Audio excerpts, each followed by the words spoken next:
y operadora en suicidología, que va a estar trabajando con nosotros el día de hoy sobre la tecnología en cuanto a esta temática. ¿No es cierto, Pato? Bienvenida. Sí, así es, pero Rubén levantó la mano. Omar. Hola, buenas, ¿cómo están? Saludar a todos desde acá, en un lugar bastante inhóspito, por eso estoy con el teléfono.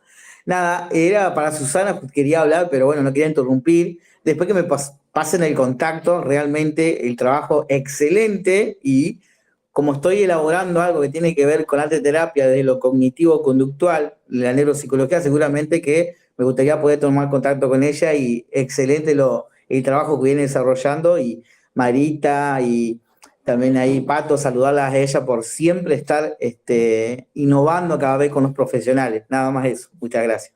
Con todo Gracias gusto. a vos. Lo que necesites, acá estoy, que te pasen el teléfono. Gracias. Exacto. Luego van a tener los contactos de los profesionales para que, obviamente, quienes nos lo provean y quieren que los compartamos, ¿no? Porque, bueno, para que se puedan comunicar con ellos. Pato, el espacio es todo tuyo. Bueno, acuérdense que yo ahora cuando comparto desaparezco. No se asusten.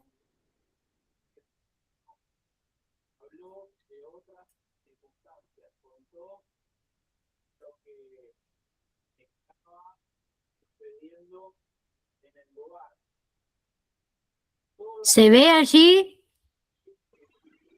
¿Se ve? Sí, bueno. Sí, sí. Bien, este es el tema que vamos a conversar hoy y me gustaría arrancar con una pregunta que es: ¿cuánto de lo que vemos hoy en el espejo nos pertenece realmente y cuánto pertenece al feed de nuestras redes sociales, ¿no? Y les voy a proponer que imaginemos que por un segundo caminamos por la calle y que cada 10 pasos un espejo distorsionado se cruza frente a nosotros de manera inevitable, recordándonos algún defecto o alguna imperfección que ni siquiera nosotros sabemos que tenemos.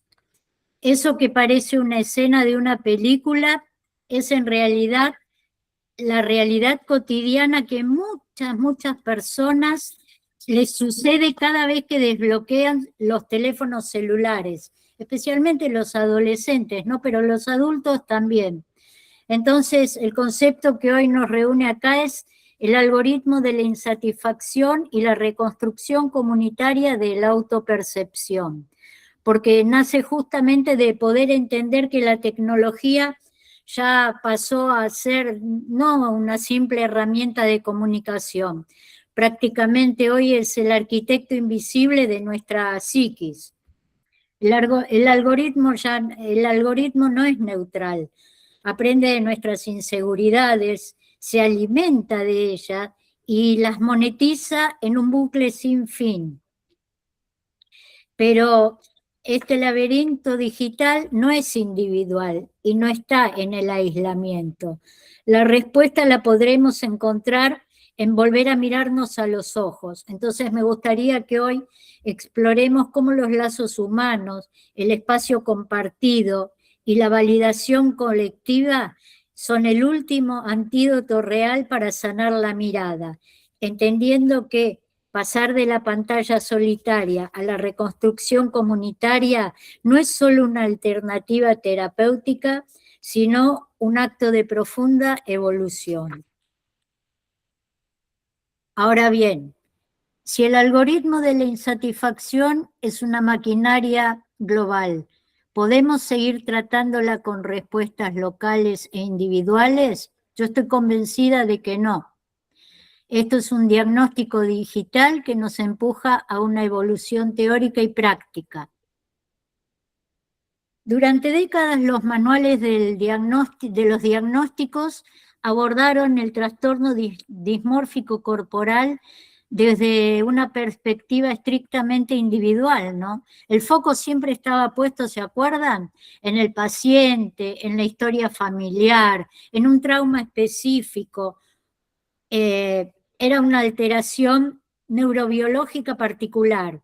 Era un síntoma aislado, un dolor que se sufría en la intimidad de un consultorio, o tal vez detrás de la puerta de un baño o encerrados en nuestro cuarto, en nuestra habitación. Pero el siglo XXI derribó esas paredes.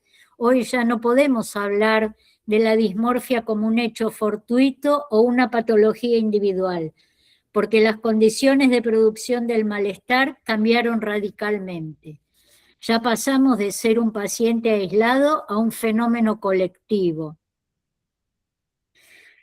El porcentaje masivo de la población, especialmente jóvenes y adultos, no logra habitar su propio cuerpo sin el filtro de una aplicación.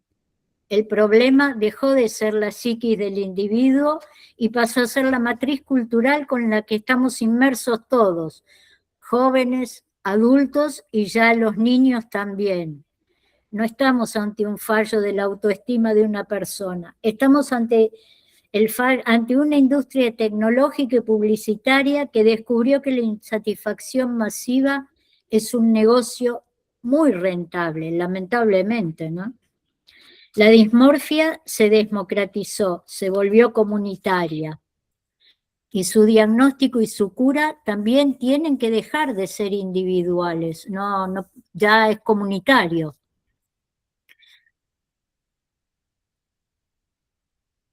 Y acá hablamos del espejo digital, porque ¿qué pasa?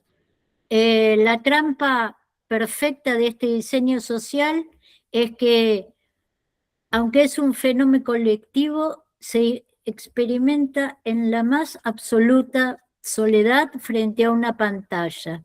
Es ahí donde nos encontramos con el espejo digital. Es en esa interfaz donde la cultura se vuelve un píxel y se mete en la identidad de cada uno. Pasamos de la vieja presión cultural, ¿se acuerdan? Por imitar a modelos externos, a que querían parecerse a artistas, tener la nariz de uno, tener, no sé, las orejas de otro. Y pasamos a una patología mucho más íntima y devastadora, la dismorfia de la selfie, donde las personas ya no compiten con un extraño, sino contra el fantasma de su propia versión editada. Durante décadas, en la clínica tradicional, los trastornos de la imagen corporal, el ideal inalcanzable estaba afuera. El paciente llegaba al consultorio, o el adolescente que miraba la televisión, llegaban queriéndose parecer a algún modelo o algún artista o alguna celebridad. Era una comparación del otro con un otro idealizado. Pero hoy el algoritmo y la tecnología provocaron un giro muy perverso que se llama la dismorfia de la selfie. Se define por un cambio de eje rotundo. El paciente ya no llega al consultorio queriéndose parecer a un artista, a una celebridad inalcanzable. Llega al consultorio queriendo parecerse a su propia versión editada por los filtros. El espejo ya no es un vidrio, es una pantalla que devuelve una imagen corregida en un tiempo real. Pieles de porcelana, ojos simétricos, rostros angulosos e irreales. El peligro absoluto de este fenómeno es que la persona ya no compite contra un extraño, sino contra un fantasma que creó él mismo, un fantasma de sí mismo, una versión digital propia que recibe aprobación y muchos likes, pero que biológicamente es imposible de sostener en el mundo real. O sea, el sujeto ya no compite contra un extraño, compite contra un fantasma virtual de sí mismo. Ahora bien, me pregunto, ¿no? ¿Qué le pasa al cerebro de esa persona cuando ese fantasma virtual se convierte en su mirada cotidiana?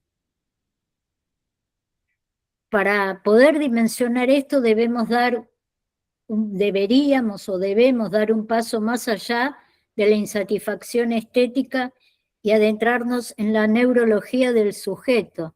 Acá podemos ver en esta diapositiva un hecho inédito, ¿no? Cómo la modificación de la estructura ósea, la textura de la piel en tiempo real, altera la propiocepción, es decir, la percepción de nuestro cuerpo, cómo lo vamos modificando, es decir, el sentido, cómo vamos modificando el sentido, cómo nos vamos permitiendo remodelar, podríamos decir, la ubicación, el movimiento, la acción de las partes de nuestro cuerpo en el mapa interno, y así vamos construyendo otra imagen de nosotros mismos. Históricamente ese mapa lo consolidábamos a través del tacto, de la mirada, en el espejo y en el movimiento. Era un proceso biológico y estable. Pero, ¿y ahora qué pasa? Interponemos una pantalla con un filtro de la realidad aumentada. Pasamos de la estabilidad al colapso cognitivo. Los filtros actuales modifican la estructura ósea, afinan la mandíbula, levantan los pómulos, barren la textura de la piel, eliminan poros. Y mientras el sujeto habla, parpadea, se mueve, la pantalla le devuelve una identidad física modificada de manera perfecta e inmediato. El cerebro entra en un bucle de desorientación perceptiva. Hay un cortocircuito en donde los receptores de la cara sienten analógicamente y la corteza virtual procesa digitalmente. Cuando hackean con los filtros la textura de la piel, la estructura ósea de forma constante, el algoritmo altera el esquema corporal. El resultado clínico es devastador. Porque, ¿qué pasa? El cerebro empieza a internalizar ese rostro digitalizado como el verdadero, provocando que el regreso al rostro real, sea vivido como un trauma, como una deformidad o un defecto que hay que corregir, ¿cómo? Y con urgencia médica. Entonces, ¿qué pasa? ¿Cómo se sostiene y se amplifica ese malestar en el tiempo? Entendiendo que detrás de cada pantalla hay un código matemático diseñado para capitalizar ese trauma perceptivo. Acá en esta diapositiva, que es media complicada, podemos ver cómo nos ofrece una explicación visual de cómo las redes sociales crean auténticas cámaras de eco de inseguridad. El algoritmo de las plataformas opera bajo una premisa matemática y muy simple: maximizar el tiempo de retención del usuario. ¿Y qué es lo que más mantiene nuestra atención? Aquello que nos genera una respuesta emocional intensa. El sistema funciona como un bucle de retroalimentación que realmente es muy perverso. A mayor tiempo que pasamos viendo nuestros supuestos defectos en la pantalla, más contenidos de corrección nos ofrece el sistema. Si un usuario se detiene 3 segundos más en un video que habla de cómo disimular las ojeras, el algoritmo no interpreta que es un interés casual, interpreta que ahí hay una vulnerabilidad activa.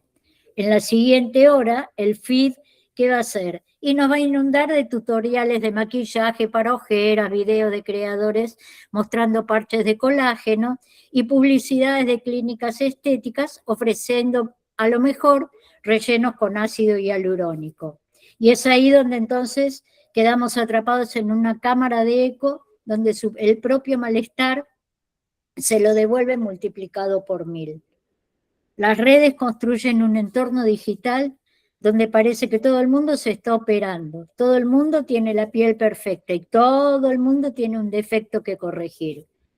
El sistema detecta la grieta en la autopercepción, la agranda mediante la sobreexposición y después vende la solución empaquetada. La insatisfacción deja de ser un estado de ánimo para convertirse en el modelo de negocios más rentable del siglo.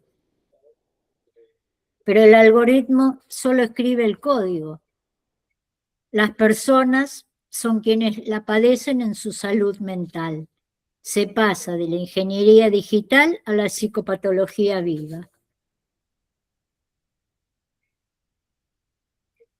Hasta ahora, todo lo que estuvimos analizando fue la maquinaria del algoritmo, la mutación en el espejo y el hackeo neurocognitivo.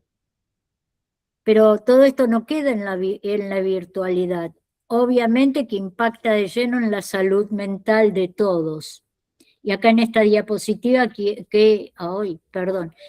que nos detengamos y veamos cómo impacta realmente en la salud mental. El primer síntoma es la ansiedad por validación. ¿Qué pasa? La autopercepción de las personas ya no se construye desde el interior, sino que ¿de qué va a depender? Del número de likes, de comentarios, de reproducciones, porque se convierte en el único termómetro de la propia valía. A mayor cantidad de likes, más valgo. Cuando esa validación baja, la ansiedad se dispara. Y esto que hace es sumir al individuo en un estado de vulnerabilidad constante. Después, el segundo síntoma es la obsesión por la edición. El acto de sacarse una foto ya dejó de ser un registro espontáneo como era antes, porque se transformó en un trabajo minucioso de edición y retoque que a lo mejor puede llevar horas o muchísimo tiempo. Las personas o los adolescentes en especial, pero hay muchísimos adultos también, experimentan una compulsión por corregir, filtrar y refinar cada imagen antes de que sea público. Hay una tolerancia absoluta a la crudeza de la realidad, porque hay que sentir que mostrarse sin porque sentirse que mostrarse sin editar equivale a mostrarse defectuoso. Y obviamente, ¿qué pasa? El desenlace clínico más grave, ¿cuál es de todo este circuito? Evitar los encuentros presenciales. ¿Por qué? Y porque no hay filtros, obviamente no hay filtros. Uno se puede maquillar, se puede peinar, se puede vestir muy bien, pero se acaban los filtros. Entonces, aparece la evitación de los encuentros presenciales. Cuando la brecha entre el yo digital, perfecto, hermoso, filtrado, y el yo analógico, con texturas, marcas y asimetrías reales, se vuelve insoportable, aparece el aislamiento. Los pacientes, las personas empiezan a rechazar salidas con amigos, citas o eventos sociales, por el pánico paralizante de que los demás descubran que no se parecen a personas en sus redes. El cuerpo real se convierte en una fuente de vergüenza tal que la única opción segura parece ser esconderse detrás de la pantalla, prefiriendo la soledad conectada antes que la exposición al mundo físico. Y es justamente acá cuando el sufrimiento psicológico y el aislamiento se vuelven insoportables, donde se da un salto muy drástico, el paso del malestar interno a la intervención médica concreta. Y entonces, ¿qué pasa? Históricamente en la Argentina siempre fue un polo mundial de medicina y cirugía estética. Pero lo que actualmente se está viviendo en la Argentina es lo que los cirujanos y dermatólogos locales ya denominan directamente la tendencia del selfie surgery. Es un término que nació de la mano de cirujanos plásticos y dermatólogos. El paciente llega al consultorio, a la consulta, y muestra su propio celular y dice, quiero quedar exactamente así. Pero como dije anteriormente, ya no muestra la foto o la imagen de un artista o una celebridad. No. Muestra una selfie propia, pero modificada con filtros de Instagram, de TikTok o de aplicaciones de edición. Busca operarse bajo un efecto digital, Y también, como dije antes, con pieles con efecto porcelana, ojos exageradamente almendrados, ángulos mandibulares perfectos. ¿Y qué demuestra esto? Que en nuestra sociedad la insatisfacción corporal dejó de ser un síntoma aislado para convertirse en la norma social. Hoy en Argentina estar disconforme con los rasgos naturales no es la excepción, es el estado por defecto de una generación. Y si el problema nace de un píxel, la solución no puede ser un bisturí. Tratar de resolver la dismorfia del selfie modificando la estructura ósea real de un adolescente es intentar tapar el sol con la mano. El quirófano llega tarde porque opera sobre el síntoma y no sobre la causa. Si queremos detener esta epidemia colectiva, tenemos que intervenir antes que el paciente llegue a la sala de espera. Debemos trasladar la respuesta del médico al aula a través de herramientas urgentes, al aula, al trabajo comunitario. Ya diagnosticamos la gravedad de la epidemia colectiva y ahora nos enfrentamos a preguntas obligadas, ¿no? ¿Qué hacemos con todo esto? No podemos borrar el algoritmo, no podemos prohibir los celulares, pero sí podemos quitarles el poder del engaño. Hay una herramienta fundamental o importante para iniciar esta tarea en las aulas, ¿no? Por ejemplo, la alfabetización mediática, que no es una clase de computación, pero sí podemos liberar a los ojos y al cerebro del secuestro del algoritmo como un acto de liberación. Lo podemos implementar en las aulas como talleres con los adolescentes. Es desarmar el truco, analizando la construcción técnica de los filtros junto con los chicos, siempre junto con los chicos. Es como un mago cuando hace desaparecer un objeto y el público se asombra. Bueno, es más o menos lo mismo.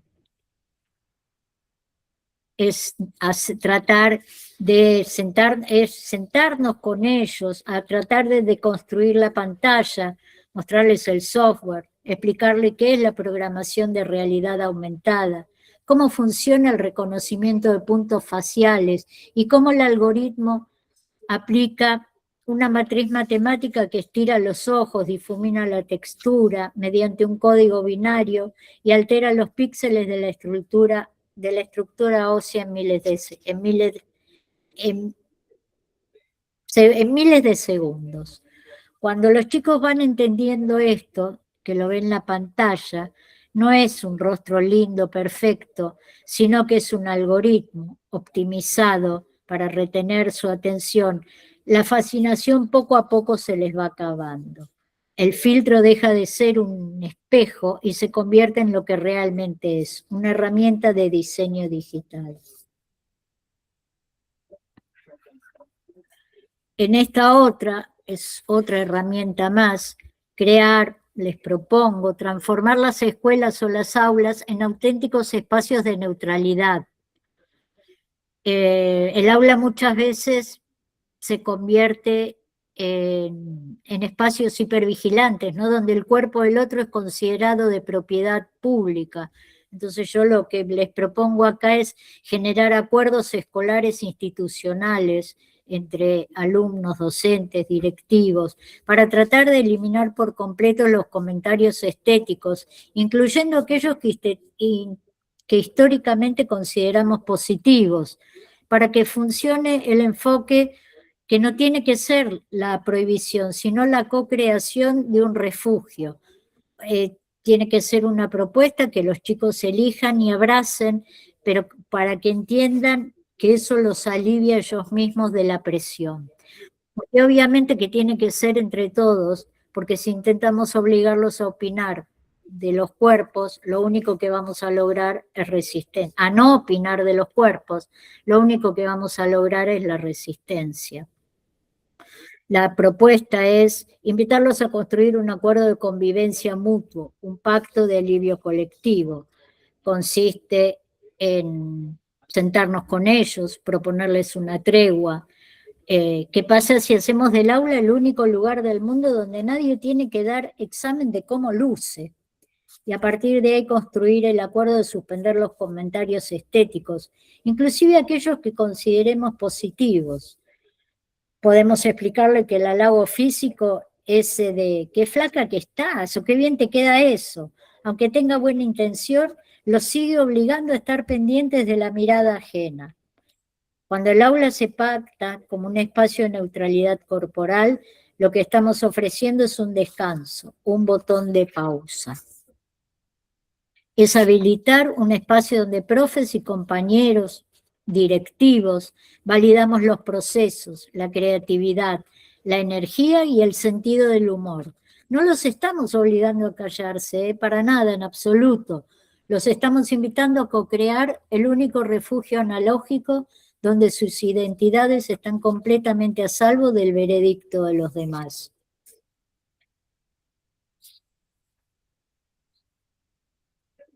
Bien. Ahora yo pregunto, ¿no? Llegamos a un acuerdo de neutralidad y nos sirve para frenar la violencia estética del afuera. Pero entonces, ¿qué pasa con el malestar que los chicos ya tienen adentro? Para eso necesitamos sumar una segunda herramienta a esta caja de recursos que les estoy brindando y que ojalá les sirva en algún momento. Y otra herramienta sería la socialización del malestar a través de la palabra.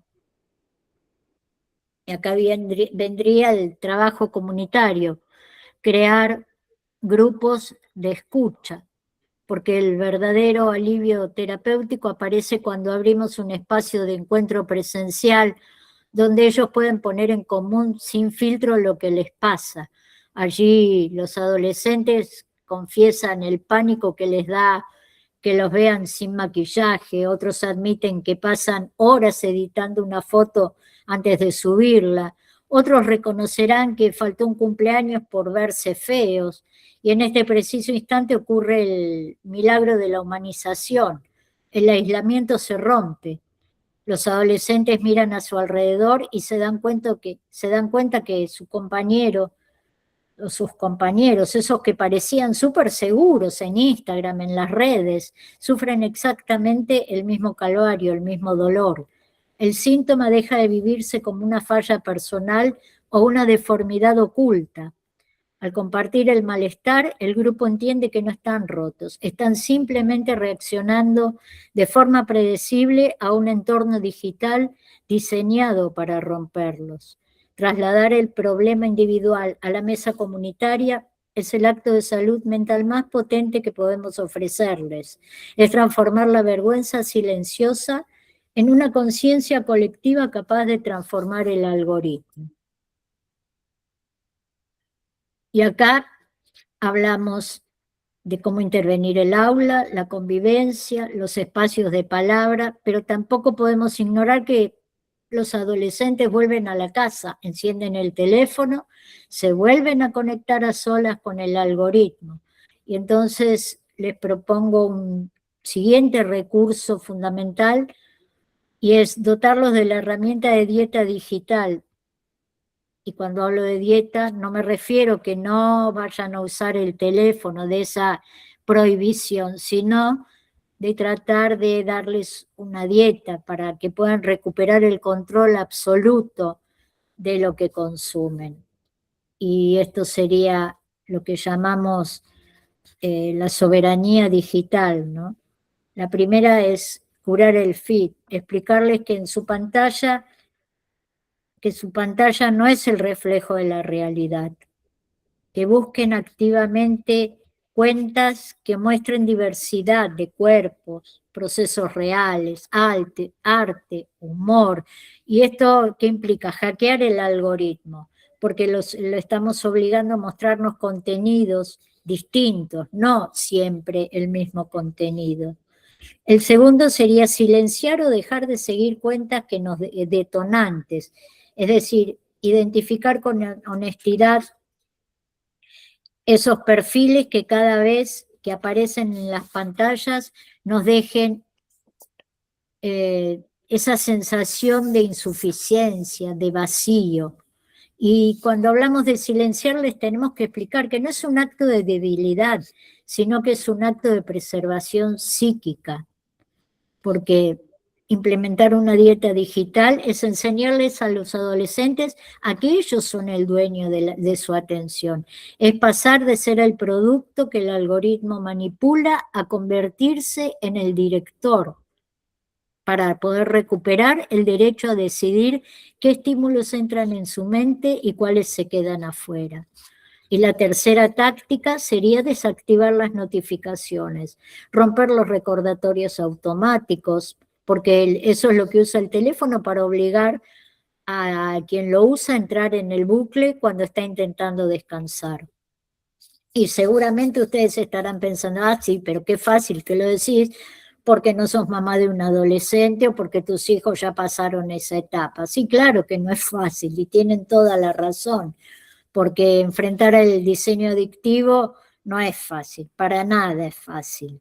Pero bueno, al lado, en esta diapositiva, les puse un par de estrategias. Una es la estrategia del registro del daño. Es pedirle al adolescente, por ejemplo, que hagan un ejercicio individual y anónimo de 3 días. Cuando estén usando Instagram o TikTok y sientan ese nudo en el estómago, ganas de taparse la cara porque tienen que frenar qué cuenta están viendo y anotarla, que la anoten. No decirle, che, tenés que borrar esa cuenta porque te hace mal, qué sé yo, qué sé cuánto, no, que la anoten. Y así las van a ir identificando. La otra, perdón, esa era la del medio, disculpen. La primera, el hackdown del algoritmo. ¿A quién no les gusta jugar a ser hacker o ganarle al sistema? Bueno, esa también la pueden aplicar en la casa, en el aula o hacer un taller. Y es un desafío de 5 minutos. Tienen que entrar al buscador de alguna red social y buscar activamente 10 temas completamente distintos a la estética. Buscar videos de carpintería, de astrología, de fotografía, de recetas de cocina japonesa, rescates de animales, lo que sea. El tema es obligar al algoritmo a cambiarle el feed en tiempo real e inundarlo de búsquedas diferentes durante 5 minutos. ¿Qué pasa con esto? Rompen el patrón de predicción y recuperan el control de la pantalla. Y la última es la técnica del paso intermedio. Entonces, ahí dejan de seguir a un compañero de colegio o influencer. ¿Esto qué les genera? Les puede generar el FOMO, el famoso FOMO que tanto están utilizando ahora los adolescentes, el miedo a quedarse afuera, o problemas sociales. ¿Por qué me diste unfollow? ¿Por qué me dejaste de seguir? Pero la opción de silenciar es la herramienta perfecta. ¿Cómo se aplica? Explicarles que la función silenciar historias y publicaciones permita que el otro no se entere de nada, pero su contenido deja de aparecer en el feed. Y con eso no rompe el vínculo social, pero protege su salud mental.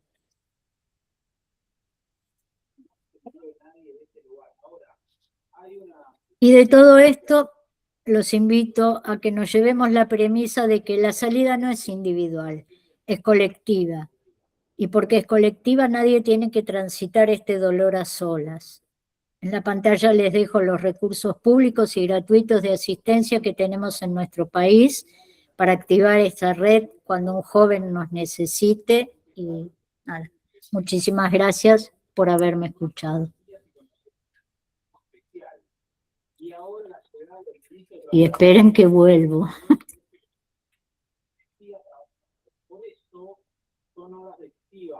En el medio del expediente Agostina, y en este momento todo está pasando. ¿Volví? No te ves. Ay, ¿por qué? ¿Ahora? ¿No? No. Bueno, ¿ahora? No,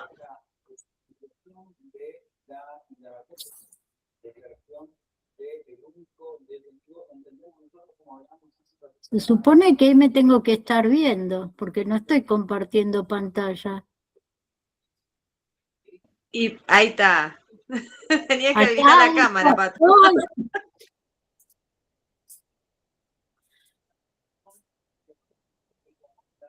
Ahí Esto está, de la ahora sí. tecnología.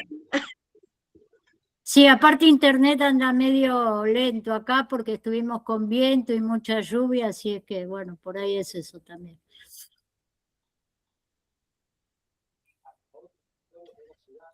Bueno, muy interesante el tema que nos trajiste, Pato. ¿Alguien quiere hacer alguna consulta, preguntarle algo a Pato, comentar algo, compartir algo, tal vez? Susi, estás muteada. No sé por qué no se te escucha.